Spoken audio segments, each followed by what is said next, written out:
Hi, welcome to this week's edition of Blues Talk. Again, John, Dave, and myself are going to look forward to our game against Treviso at the weekend, all the other Pro 12 matches, and look back over the Champions Cup final last weekend. So, boys, it's going to be our last home game, our second last game of the season. But as we said last week, we've only won 2 matches since January. Scary thought. When did that last happen? Long time ago. You need to get your pencil out to find that out. It's a long time ago. I would have suggested maybe Cariella season. Well, certainly the way our form is, it was last week, if you know what I mean, because we didn't win last week either. So yeah, it's I know it's dreadful stuff at the moment. It really is. But there's a real sense of, you know, we're in transition year and we've done our exams and they're not really that important. So let's go on the Mitch. Let's go into 50 year next year and get serious. Yeah, there's a real sense of that around the place. I mean, it's just it's all a bit meh. It's all a bit. Well, I suppose it is quite a poignant game because it could be Darcy's and Jennings' last game for Leinster in the RDS. Well, I know. Well, most certainly it is certainly Jennings. It's definitely Jennings, but Gordon is going to for his be kept on. Sake, we hope it's his last. Yeah, game. hopefully he's going to be away at the World Cup, but he might be back playing for Leinster in October, so I don't know. It could easily be. Does anyone remember a time before Gordon Darcy? I don't think. No. I think you'd have to be pretty old. You must remember. I do. Yeah, you're old enough to remember a time when Gordon Darcy. He was in black and white. Yeah, he was. Yeah. It's a long time ago, all right. 98. Yeah, 98. Sure, professional rugby had only just. He's got some staggering career. Like he's played 17 years for Leinster. He's got 260 caps, 80 odd Ireland caps. Gone on 2 Lions tours, 3 Heineken Cups, 4 leagues. It's a great record. Been the victim of an Alistair Campbell spin campaign, you know. Well, his career was nearly ended with the knee drop after he scored over in Claremont. Actually, Claremont, yeah, and then of course his career was over with his arm injury that prevented him from ever playing for against Italy. That prevented him from ever playing for Ireland or Leinster again 5 years ago, 6 years ago. But you remember he came back and he scored the try against France. In the Grand Slam. You could see the delight of the entire team came over because he's been through such a tough year. Yeah, 3 breaks and 3 resets. Sets. Yeah, what a guy. And I always make him like that anymore. I always found him one of the really nice guys as well in the Leinster squad. I mean, when we were doing Blood, Sweat and Beers, like he was dead sound with us. I've always found him to be one of the really nice, down to earth. Yeah. Just approachable, good blokes, you know. And even if he wasn't a great rugby player, which he was, you'd be sad to see a guy like that go. But he added to the fact that, you know, we always talk about Brian O'Driscoll. Brian O'Driscoll is the greatest player that Leinster or Ireland have ever produced. But, you know, there was a time there when it was neck and neck for who'd take that thing. I mean, in 2004, Gordon Darcy won the Six Nations Player of the Year, playing extraordinary stuff at outside centre. That's because he was dropped from the World Cup. That's why he played so well. Just to show them one of his many comebacks. I think people were saying he was finished then too. Yeah, they were. Yeah. And how long ago was that? Well done, Gordon. Oh, you know, it's August and the rugby season's about to start because people are writing off Gordon Darcy, and that's one thing I'll miss. I'm going to have to buy a calendar. Yeah. Well, he did play in the Autumn International this season already, you know. So hopefully, anyway, he'll have one last swan song over at the World Cup over in England. I certainly hope so. I mean, for his own sake, and I think obviously he wouldn't want to go if he wasn't capable of doing a job, but I think he's capable of doing a job. Absolutely. So I don't think there'd be any danger of selecting him. Whether there's better options and fitter and younger, etc., options, that's another question. But you could bring him and you'd be fine with him. Mm-hmm. Like it's all down to the way the squad is constructed. Though it's like you've literally got a 23-man squad and then a spare probably 4 backs and 4 forwards. Ironically, it may be Ian Madigan that pushes him out. Yeah. Because I can't see Schmidt taking only 2 out halves, one of which is a utility back. He'll bring 2 specialists and possibly a utility back. So I think it's between Madzer and Dars for that last place. That's the one thing that'll keep him out of it, is the fact that he's not so much of a utility player. I know he's played fullback, he's played wing, he's played centre, but he's played 13 and 12. But it's a long time since he's played in the back 3. And he doesn't play. I think he played out half in school actually, but you know he's not going to be covering out half. He played wing one day on one of his comebacks, And Jason, you interviewed him afterwards and noted how slow he was. He was delighted to hear that, if you recall. Yeah. He was a bit pissed off, actually, wasn't he? And he remembered your name and everything like at the time. So he still does. He took names for later, yeah. But like, it's a real changing of the guard with those lads. I mean, like that's that back line completely dismantled now. Yeah. Dempsey, Horgan, Hickey. It's the end of the, Driscoll, if you like, the Friday Night Lights backline. Yeah. That's the end of it. I mean, the out halves have all gone. The ever varying cast of out halves, and wingers, centres, fullbacks, all gone. That's Yeah. And of course, It's a brand Shane. new Like world. we did speak briefly when he announced his retirement a few weeks Yeah. ago.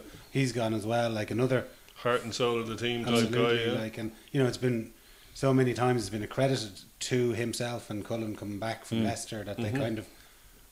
He's probably sick of hearing it. I'm at sure this he stage. is, but you know that the team did rally around, and I'm sure like Darcy and O'Driscoll and Horgan and a few of the other elder statesmen said, right, we're fed up of losing as well, and Yeah. it's now time to use those two lads' experience over in Leicester to, you know, to galvanise the team. I think he was a massive player for us, in turning us around from being, you know, good but flaky to being good. With a soft underbelly. Yeah, he got rid of that. I mean, I remember when he first came back, everybody thought what was the situation with him and Glees, what would happen, and Czech actually for a lot of the time 6 picked and both of 7, them. yeah. Then he kind of himself and Sean traded the jersey back and forth for a while. I thought it actually worked out very well for Leinster. Yeah. In that he And used to change start, tactics. Yeah, he used to start Yeah. Sean at 6 and Shane at 7, and then after Shane absolutely run himself into the ground for an hour, switch Sean across and bring on, you know, Lockie or someone or something along those lines. You know, Usually the other way around, in yeah. fact. He used to use the three of them. Yeah. Yeah, he bring used to use the Jennings way on around, maybe, yeah. Yeah. You start with McLaughlin and O'Brien, and then Yeah. move O'Brien across, bring Shane Jennings up. The substitutions in the game against Leicester and Toulouse in 2011 in those knockout matches, where we saw the idea that was squad rugby. That was the epigee of squad rugby, with the scrum halves and the back row being changed, and indeed the front rows. But that was how it should be done, kind of thing. And Jennings was a key part of a lot of all our best days, you know. Yeah. Yeah, it's sad to see them go, but anyway, we must move on. And unfortunately, Luke Fitzgerald seems to be back on the Blocked as well, table, yeah. on the surgeon's table again. He should be fit Under for the the- World Cup. We've gone from having almost no injuries a few weeks ago to having about 8 again. We've both two wingers, McFadden and Fitzgerald. We've got Moore, Ready for the World Cronin. Cup. Ready for the World Cup. We've got 2 second rows, Denton and Douglas. We've got Reece Ruddock, obviously. Back to the World Cup. They're kind of mounting up, and yeah, of course they've been rested for the World Cup. I mean, It's a good thing that the game on Friday means nothing, isn't it? our season That's is a fallacy, isn't Isn't it? it? Yeah. I mean, like I was saying, everybody's off on their jolly holidays. I mean, this is a must-win game. I mean, there's no. We have to win this game. I mean, it's as simple as that. Well, if we win the game, I don't think there's too much possibility of us missing Europe altogether. Although there is still technically one, but there's a big difference between 5th place and 6th place in the league, because 5th place guarantees you a 3rd seed in the Champions Cup, and 6th place guarantees you a 4th seed in the Champions But Cup. now, is that before they change the rules Yeah.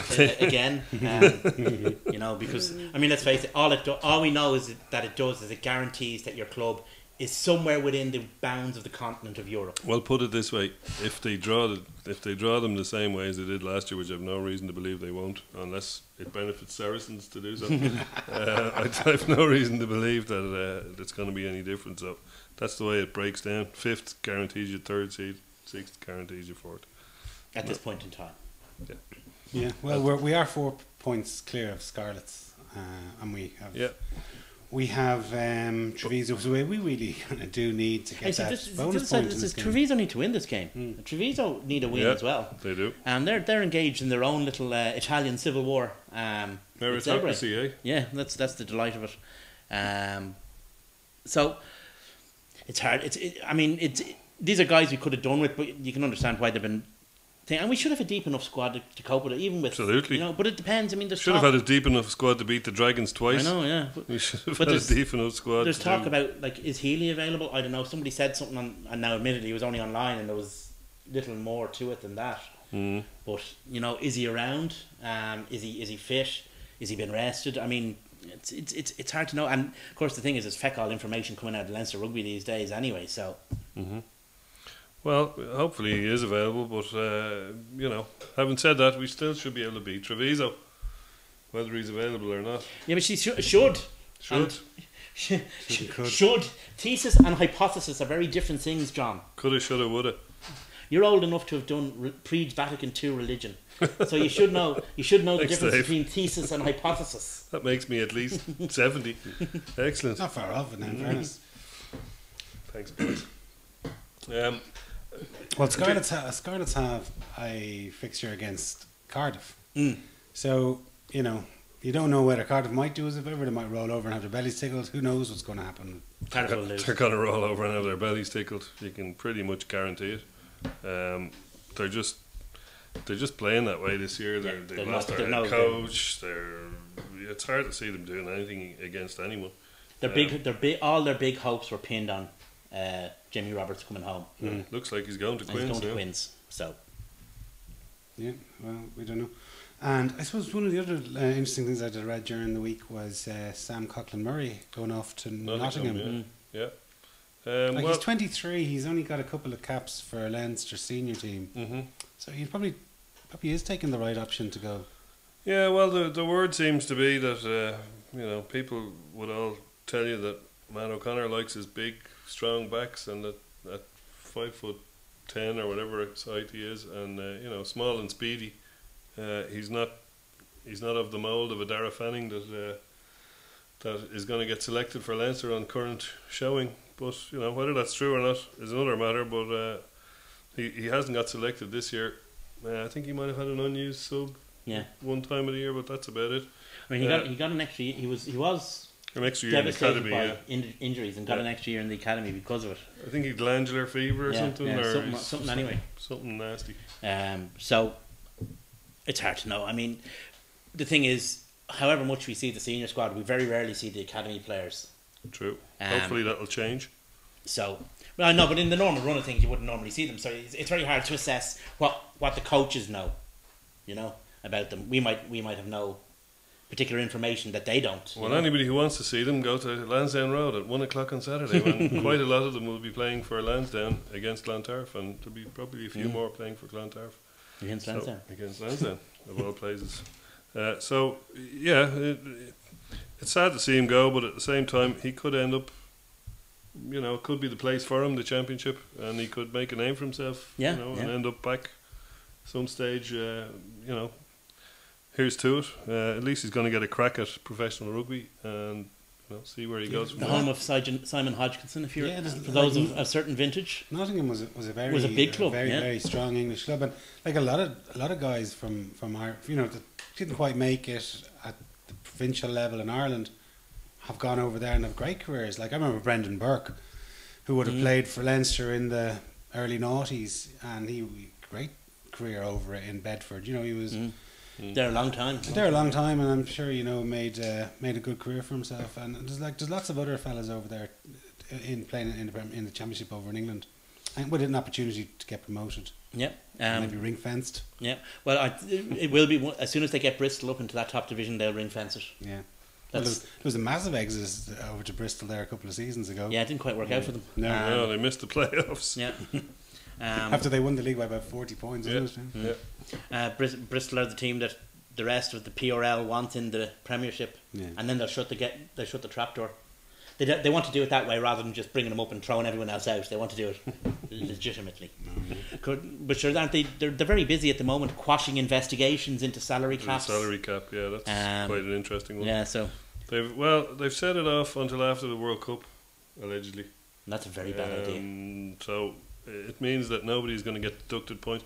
The reason they've done it apparently is because Saracens are threatening to sue the fact that there is a salary cap, based on its restrictions, is based on the fact that it's restriction of trade.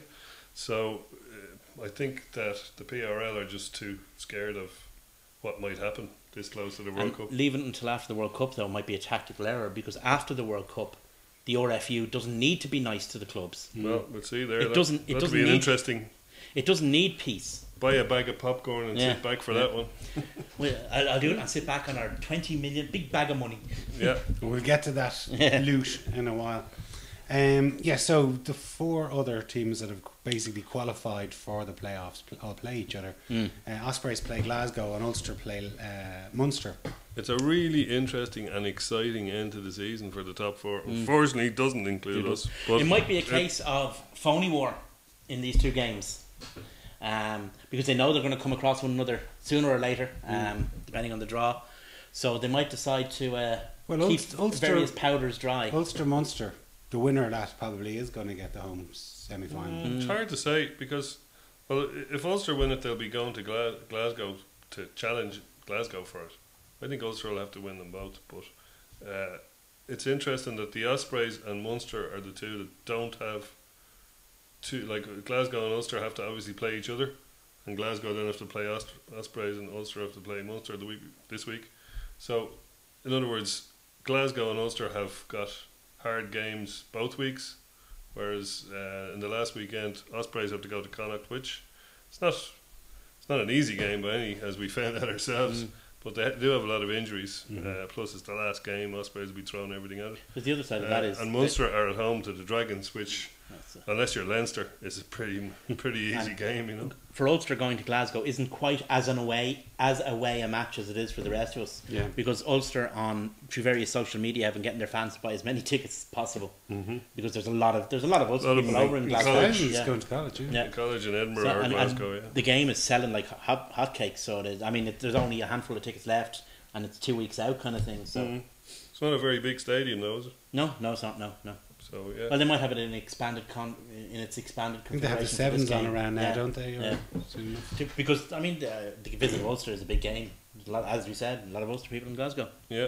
Well, it's shaping up to be a very interesting weekend for those 4 games alone.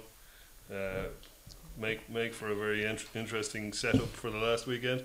If it goes with the home side and all of these fixtures, it's going to be down to bonus points and down to who gets the little nudge here or there. Like Glasgow are way out in front at the moment, but like let's say they lose to Ulster in the last game, or let's say they lose to Ospreys in their second last game, all of a sudden their lead has disappeared. Munster go up north and lose to Ulster, who they're I think a point ahead of. They lose their little edge. Having said that, they have a very easy last game. So, like you could see Munster lose this weekend and still get a home semi. You know, Ulster get beaten. I can see Ospreys winning this, on the road all the way. Really? Yeah, because it's their kind of tournament now. Well, they are in 4th place currently, but they've got they do have Connacht at home or Connacht away in the last game, and the game against Glasgow is in Australia. Yeah. So a little bit of an advantage to them there. They might catch up, and they may end up with a home. They could end up winning, but if there's one team that's going to win it the hard way, it will be Ospreys. I mean, this is their time. You know? I have a sneaking suspicion that Glasgow are going to have a pinch from them again. Yeah. I mean, there's no question they've been the best team in the league all season. For sure. But the league ends 2 games before the trophy is given. And that's the thing. Yeah. But this as Gloucester used to find out to their cost. This would have been the perfect opportunity for us to run up on the rails, wouldn't it, if we had only beaten the Dragons? Well, we're on the rails. The only thing is we're on the other side of the rails. You know? Looking through the fence, I think. On the wrong side of the tracks, Jason. We are indeed. So Connacht are pretty much out of it, but they do need to beat Zebre and I suppose loads of other results to go in their favour. It's possible they'd get into 6th or maybe even 7th place, which would give them a playoff, but with their current injuries, yes, they'll probably beat Zebre away. Might not get a bonus point though. No. And then they've got the Ospreys at home. If they could do everybody a favour, bar the Ospreys, they could sneak past Edinburgh for sure. But that's Edinburgh are bound to be tired even after. If they sneak past Edinburgh, that's not why they were given all this money. That's not why they were given all this players. It was to be 6th. It wasn't to keep Edinburgh out. It was to keep Clonetty, or to keep Wales 2 out. So, I mean, ultimately, it hasn't been the greatest season for Connacht. I mean, they've been unlucky with injuries, as you say. Just they came into the if you like the championship straight. But I think missing out on say Nathan White been injured so early on in the season, like he was he was probably the forward that they were going to start building their team around, and you know he got injured early enough. And they've been unlucky with their sign. Well, unlucky.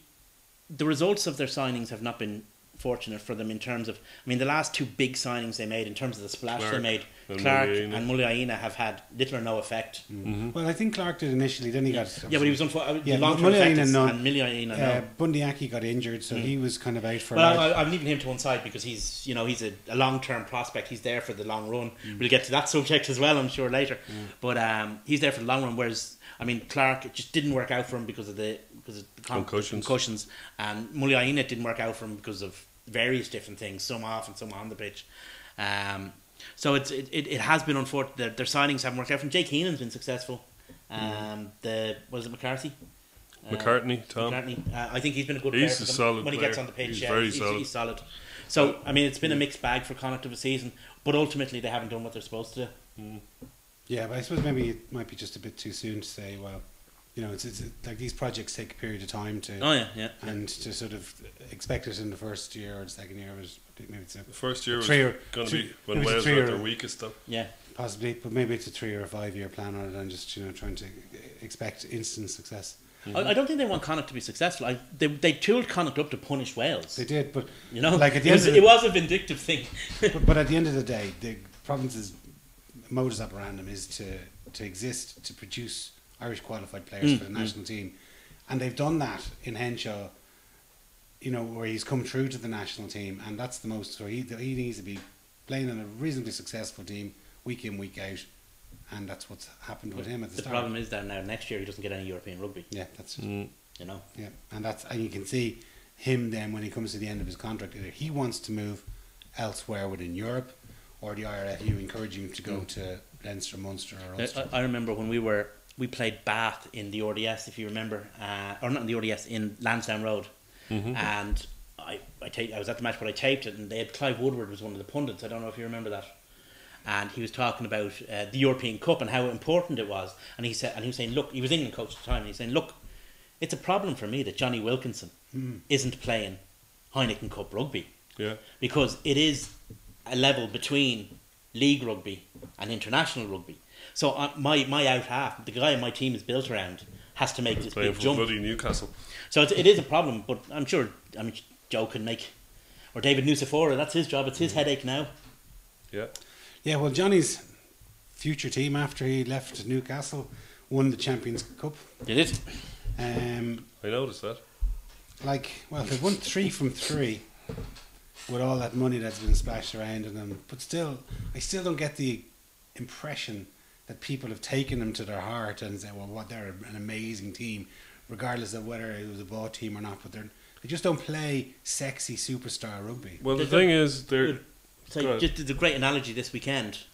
Chelsea won the Premiership in England, and they're another team that nobody thinks are a great. Nobody takes to their heart, even though they're hugely successful and have done so magnificently. Nobody loves Chelsea. Nobody loves Toulon really outside of Toulon.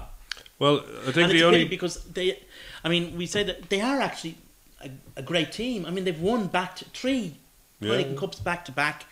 Their Can't argue players with that. have even if they'd never done that, their players are great players and are made greater by winning these 3 Heineken Cups. I mean, Joanne Smith is a great player, Backy's Bolt is a great player, Carl Haynes is a great player, Ali Williams is a great player. I mean, Freddie Michalak picked up his 6th Heineken Cup winner or his European Cup winners medal, his 6th. It's ridiculous.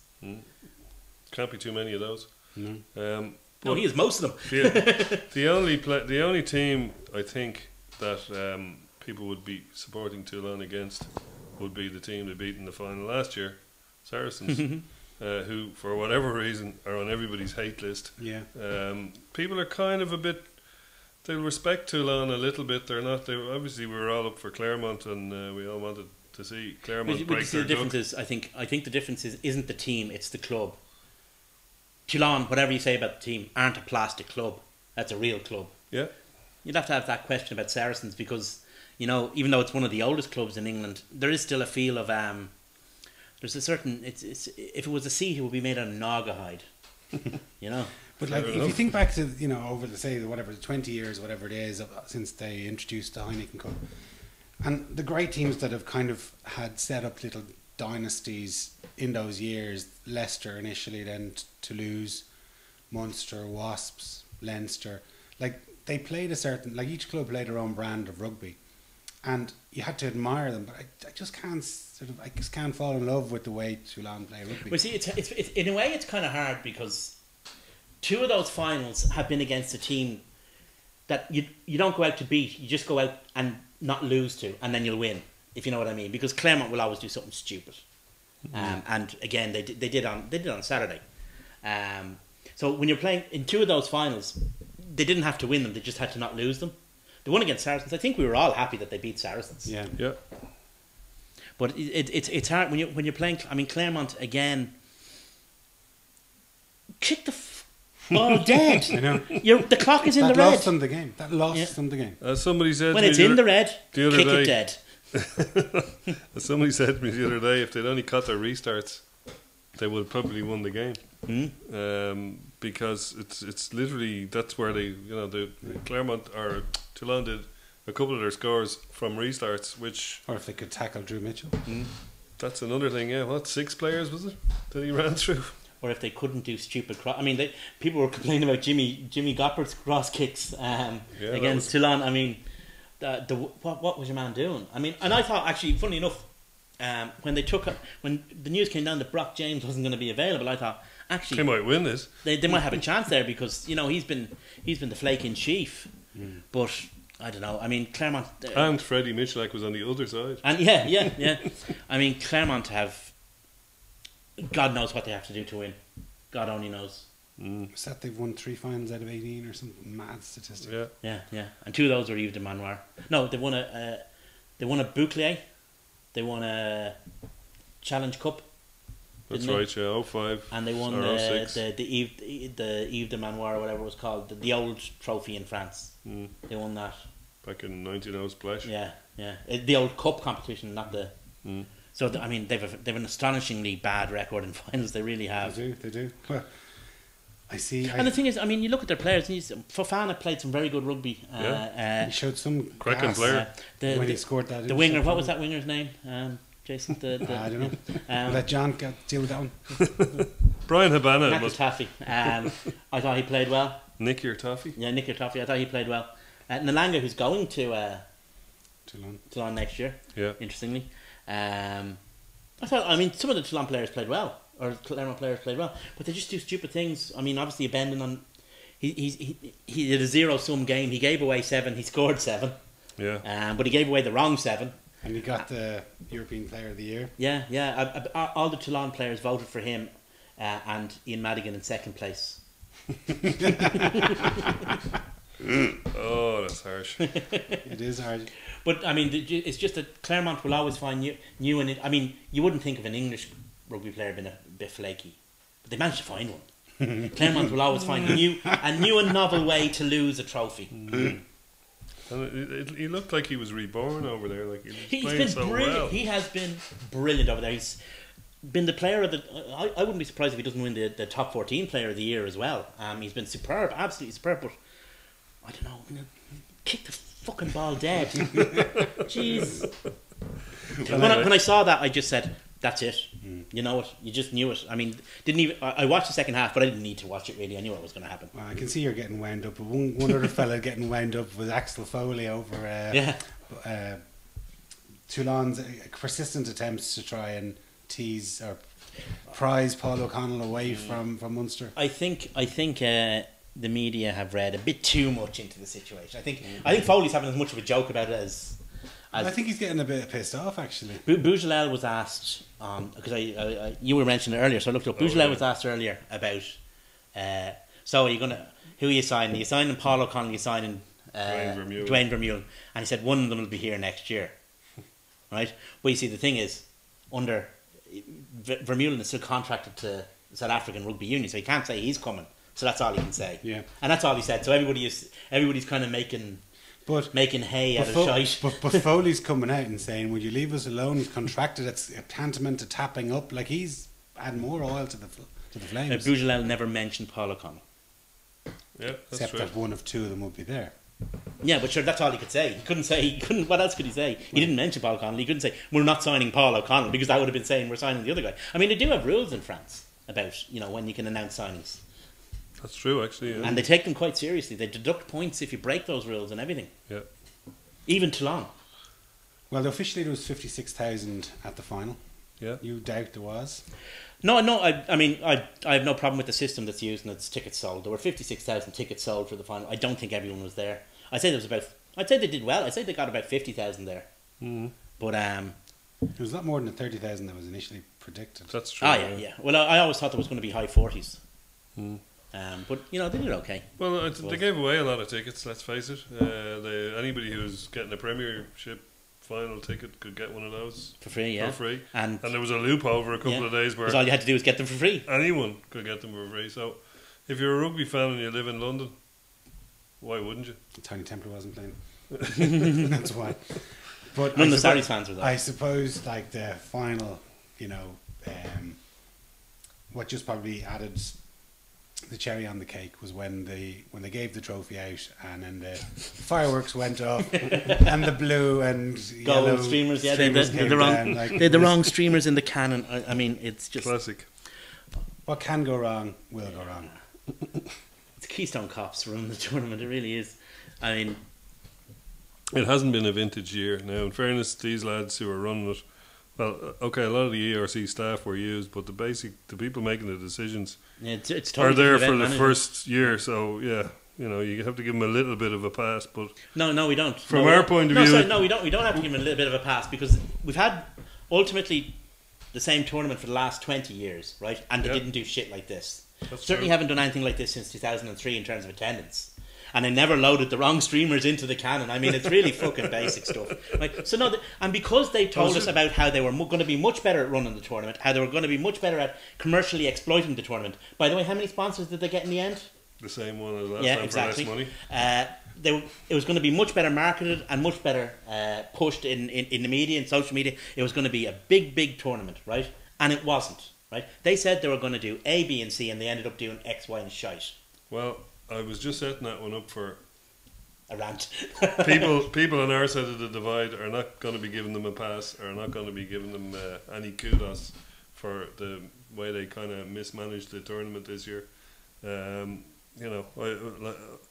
I was saying we got to let it develop for a while, I was about to counterpunch that one with fake them. You see, the thing is, They made an arse of our lovely tournament. But I think all about those things is all fine and good. But at the end of the day, having it split over 2 pay-per-view stations disaster. is the worst possible. But that's because they were backed into that. Nobody had an option. I know, but at the end of the day, millions of people watch the Six Nations because it's free to air. Mm-hmm.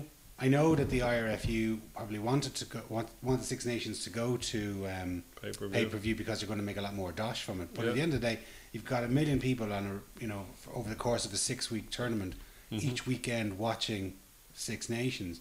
You probably get 100,000 people watching the final. I think the RFU wanted to stay on terrestrial television. They just want terrestrial television to pay what it's more worth. money. There you go, yeah. But the thing is, you're talking about the 2 television channels. I mean, we're not the Premiership. I mean, soccer Premiership, football Premiership in England. Mm-hmm. They can survive over 2 and indeed 3 or however many television channels. We can't. We're a small sport. We're a minority sport in every single country that the sport is played in, pretty much. That's exactly the point.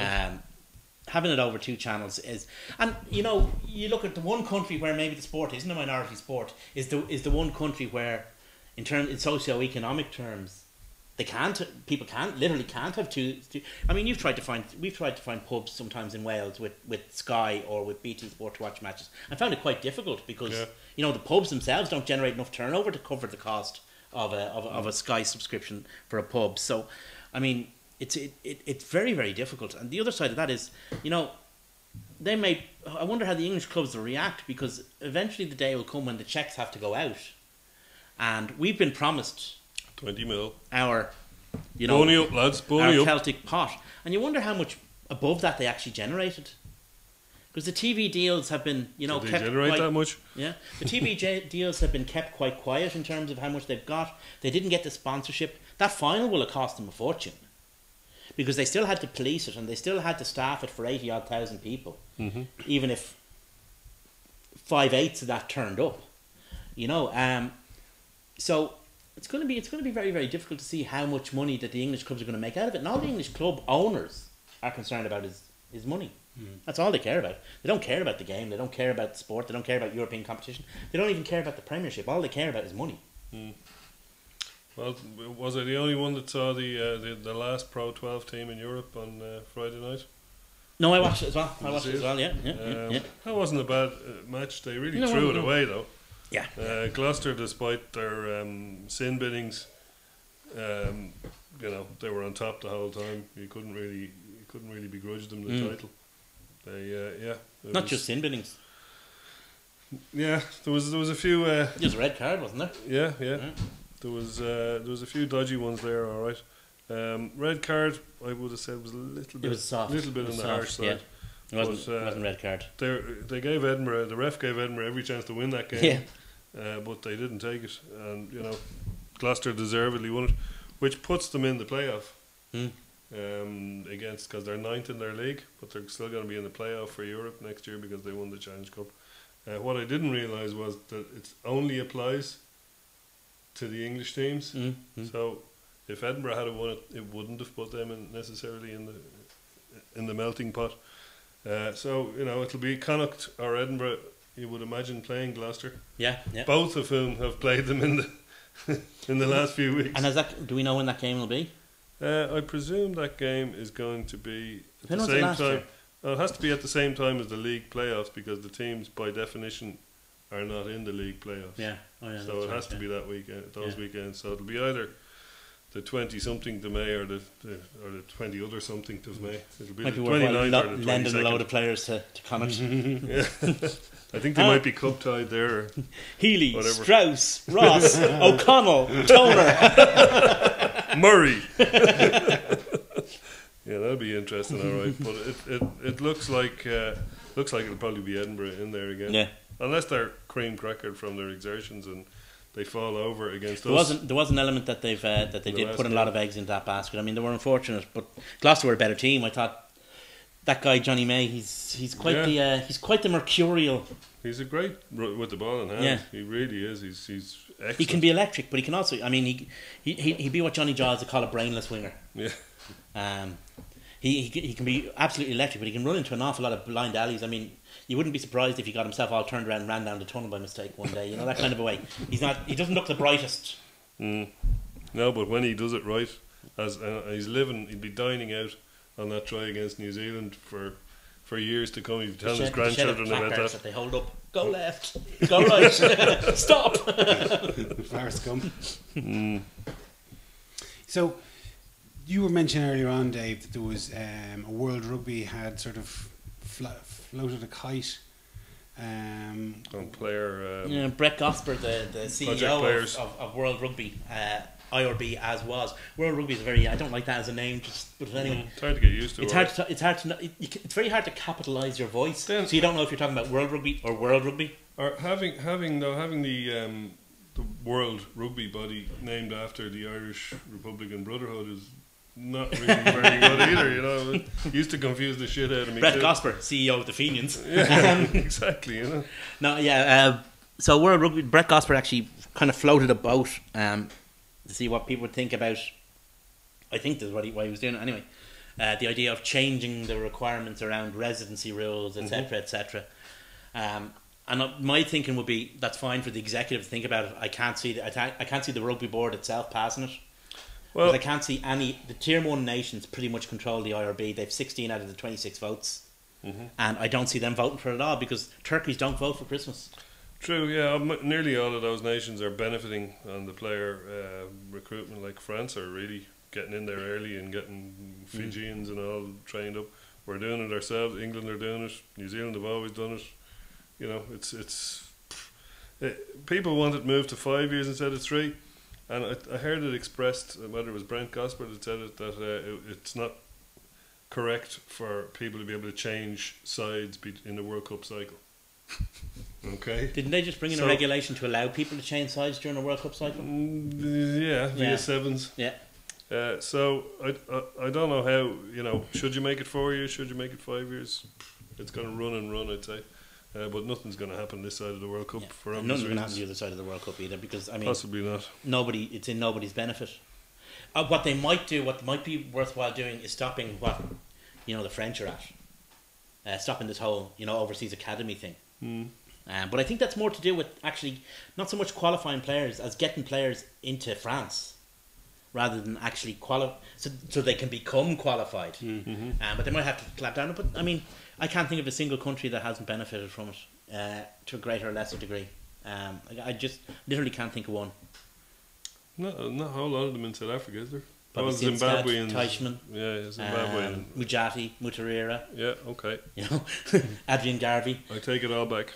I mean, every country benefits from it. I mean, and even in South Africa, you look at the Curry Cup and Vodacom Cup squads; they're filled with Namibians and Zimbabweans.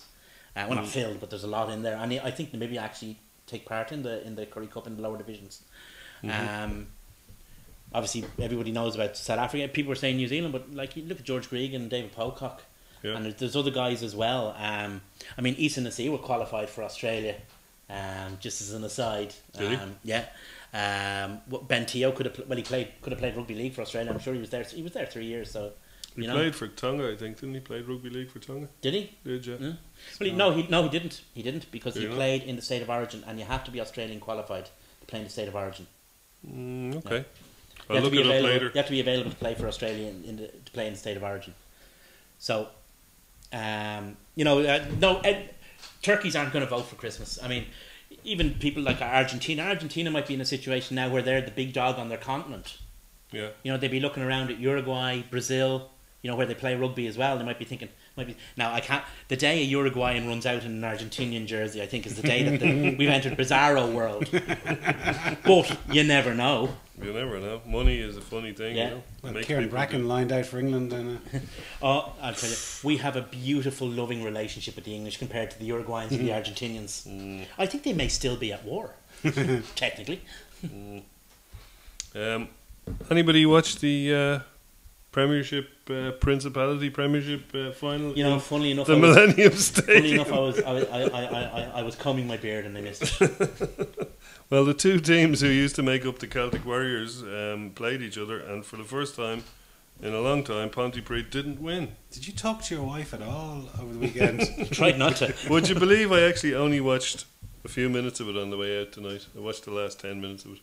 But it was an interesting game, and there was two O'Driscolls. Both of the Bridgend flankers were called O'Driscoll. There was an O'Flaherty. There was two or three others with Irish sounding names, so I don't know.